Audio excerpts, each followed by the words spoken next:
Om Swastiastu. Salam pemuda Indonesia. Saudara-saudara sebangsa dan setanah air yang saya hormati. Perkenalkan, saya Kadek Kartia Ciptadi Prasetya. Pertama-tama, puji syukur saya panjatkan kehadapan Tuhan Yang Maha Esa. Karena berkat rahmat-Nya, kita diberikan kesehatan dan kebahagiaan dalam mengikuti perlombaan pidato biografi tokoh bangsa. Dalam kesempatan kali ini, tokoh bangsa yang akan saya bawakan adalah I Gusti Ngurah Rai. Saudara-saudara yang saya banggakan, I Gusti Ngurah Rai, pahlawan dari tanah Bali yang dicintai dan dikagumi. Beliau dipenuhi oleh rasa keberanian dan semangat juang yang tinggi dalam mempertahankan bumi pertiwi. I Gusti Ngurah Rai lahir di Kabupaten Badung pada 30 Januari tahun 1917. Beliau merupakan anak dari pasangan I Gusti Ngurah Palung dan I Gusti Ai Kombyang. I Gusti Ngurah Rai lahir di tengah-tengah konflik antara Belanda dengan Indonesia. Dan oleh karena itu, beliau sudah tertarik dengan yang namanya dunia militer semenjak beliau masih kecil. Dan karena ketertarikannya dengan dunia militer semenjak kecil, I Gusti Ngurah Rai masuk ke sekolah kader militer Prayodya Bali di Kabupaten Gianyar. Dan karena ketekunannya tersebut, pada tahun 1940, I Gusti Ngurah Rai dilantik menjadi Letnan II yang kemudian melanjutkan pendidikannya di Corps of Leading for Reserve Officerin atau Coro di Magelang dan pendidikan artileri di Malang. Bahkan, beliau juga sempat menjadi intel sekutu di Pulau Bali dan Lombok. Setelah mendengar kabar bahwa Indonesia telah merdeka pada tahun 1945,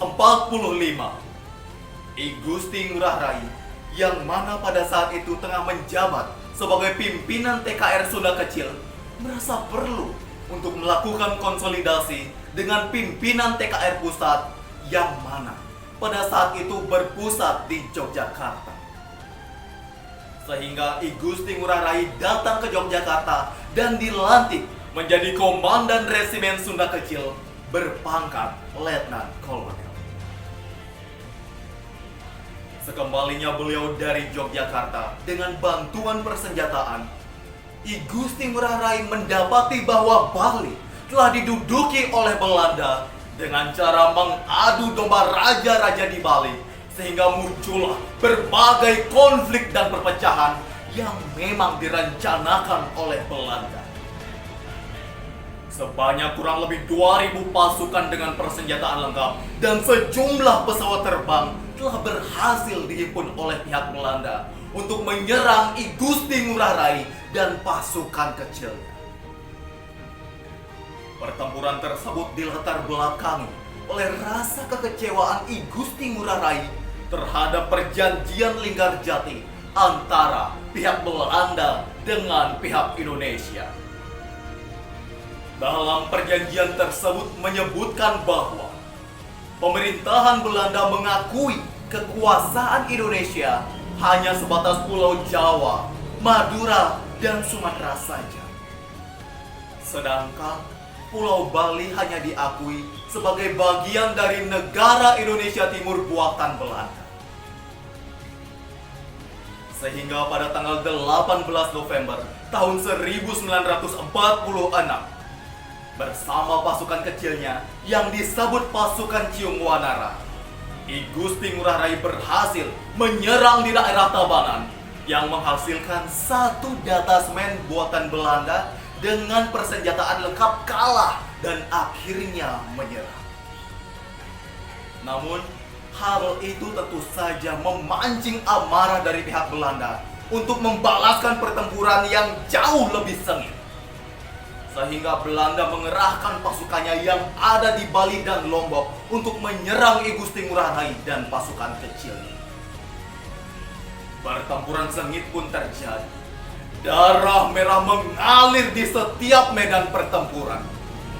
Pertahanan demi pertahanan yang dibangun oleh I Gusti Ngurah Rai runtuh.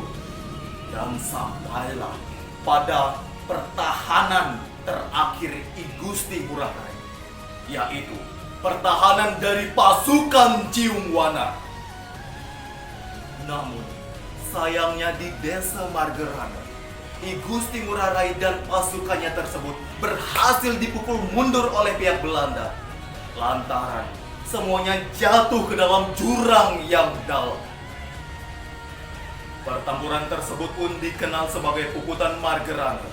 Karena sebelum gugur, I Gusti Ngurah Rai menyerukan kata puputan yang berarti perang habis-habisan.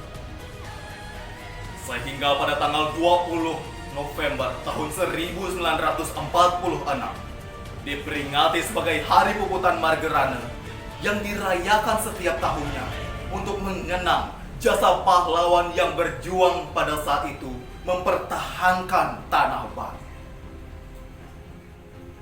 Saudara-saudara sebangsa dan setanah air yang saya hormati, cukup sekian pidato yang dapat saya sampaikan dalam kesempatan kali ini.